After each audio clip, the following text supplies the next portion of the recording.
అబద్ధం ఆడటం లేదా ఒకరికి నష్టం చేయటమే పాపం అయితే మరి ఆ మనుషులు ఎవరు? రోజు బాధపడటం చూస్తారు, మౌనంగా ఉంటారు.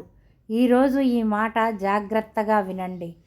పాపం ఒక్క చేతులతో మాత్రమే కాదు, పాపం ఆలోచన వల్ల కూడా అవుతుంది, మౌనం వల్ల కూడా.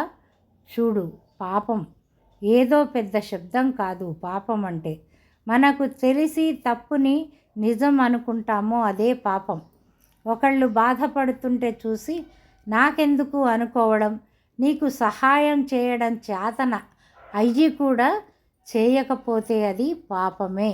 దేవుడు మనకి కళ్ళిచ్చాడు, నిజం అబద్ధం చూడడానికి మనసు ఇచ్చాడు.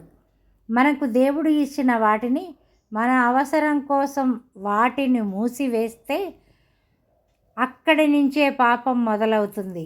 పాపం కర్మల వల్ల మాత్రమే కాదు, మన క్రియల వల్ల కూడా జరుగుతుంది. మీరు అనుకుంటారు నేనేమీ చేయలేదు అని. ఏమీ చేయకపోవడం కూడా పాపమే అవుతుంది. తప్పు జరుగుతుంటే చూసి మౌనంగా ఉండడం, బలహీనుడిని వంచుతుంటే చూడడం, మౌనంగా ఉండడం,